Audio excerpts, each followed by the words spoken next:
Regardez bien ces larmes. Ce ne sont pas seulement les larmes d'une défaite en demi-finale. Ce sont les larmes d'une légende, Mohamed Salah, qui voit son ultime rêve de gloire continentale s'évaporer sous le ciel de Tanger. Mais ce soir, l'histoire a choisi un autre roi. Alors que le grand stade de Tanger retenait son souffle, alors que le verrou égyptien semblait incassable, Sadio Mané a fait plus que marquer un but. Il a envoyé un message au monde entier. Un éclair à 25 mètres, une frappe de pur instinct et une annonce qui va faire trembler tout le Sénégal. C'est ma dernière finale. Dans cette vidéo, on va décortiquer l'impensable. Comment le Sénégal a-t-il survécu au sacrifice de son capitaine Koulibaly? Pourquoi le plan d'Osama Hassan a-t-il fini par trahir Salah? Et surtout, on va analyser cette polémique de main qui rend les Égyptiens furieux. Accrochez-vous, c'est le dossier complet du choc qui a fait basculer la CAN 2025. Pour comprendre ce qui s'est passé ce mercredi 14 janvier 2026, il faut remonter aux cicatrices de 2022. Pour l'Égypte, ce n'était pas un match, c'était une vendetta. Les pharaons sont arrivés au Maroc avec une mission: effacer les tirs au but de Yaoundé et le traumatisme de Djamia Diop.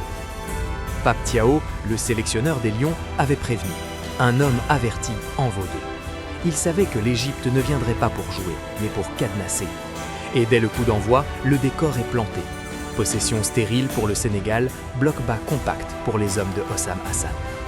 Salah était là, tapis dans l'ombre, attendant l'unique transition qui tuerait le match. Marmouche et Achour en sentinelle, prêts à bondir. Mais le premier tournant du match, il n'est pas tactique, il est dramatique. C'est la minute que tous les Sénégalais redoutaient. 16e minute, Kalidou Koulibaly, le roc, le capitaine, est pris par la vitesse de Marmouche. Le jaune tombe. Le verdict est immédiat. Koulibaly sera suspendu pour la finale. Mais le destin est encore plus cruel. 4 minutes plus tard, son corps lâche, les adducteurs. À ce moment précis, dans le stade, on sent un frisson de peur. Perdre son capitaine sur carton et sur blessure en moins de 5 minutes, c'est un séisme. Mamadou Sarr, le jeune Strasbourgeois de 20 ans, entre dans l'arène. C'est le baptême du feu le plus brûlant de l'histoire moderne des Lions. L'Égypte le sent, elle commence à sortir de sa boîte. Salah se met en marche, mais il est sevré de ballon.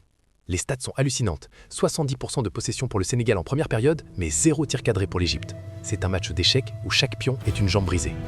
Habib Diarra prend lui aussi un jaune stupide. 2 titulaires out pour la finale avant même la mi-temps. Le prix de la qualification est déjà exorbitant. On arrive en seconde période. Le Sénégal pousse, mais c'est une domination stérile. Lamine Camara entre à la place de Diarra, et c'est lui qui va changer la dynamique. Il apporte cette verticalité qui manquait.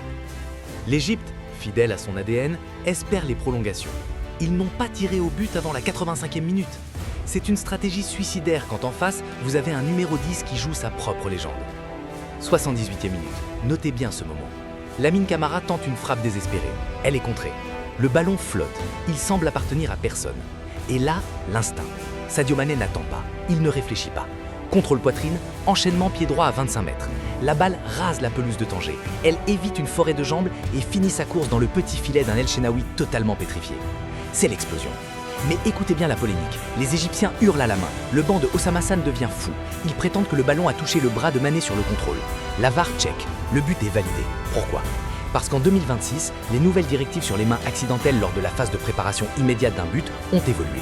Le ballon touche le haut du ventre. Peut-être effleure-t-il l'épaule. Mais il n'y a rien de manifeste. C'est le coup de poignard.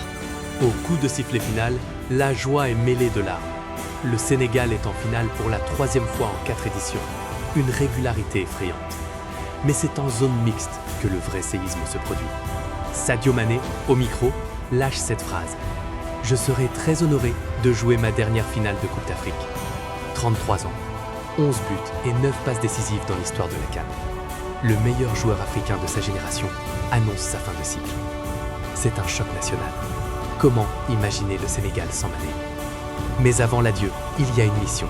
Dimanche, à Rabat, contre le vainqueur de Maroc-Nigeria. Et le défi est immense. Gagner sans Koulibaly, sans Habib Diarra, et peut-être avec un Mané diminué par l'émotion. Ce soir, l'Égypte a été punie pour son manque d'ambition. Salah quitte la scène par la petite porte, sans doute sa dernière chance aussi. Le Sénégal, lui, avance tel un rouleau compresseur, mais en rouleau compresseur blessé à la tête. Alors je vous pose la question, et je veux votre avis d'expert en commentaire. Pensez-vous que le Sénégal peut gagner cette finale sans sa charnière Koulibaly? Et surtout, selon vous, Sadio Mané fait-il le bon choix de s'arrêter après cette finale? Dites-moi tout en bas, je réponds aux meilleures analyses tactiques. N'oubliez pas de liker pour la force des Lions et de vous abonner pour ne pas rater mon analyse complète de l'autre demi-finale entre le Maroc et le Nigeria. On se retrouve très vite.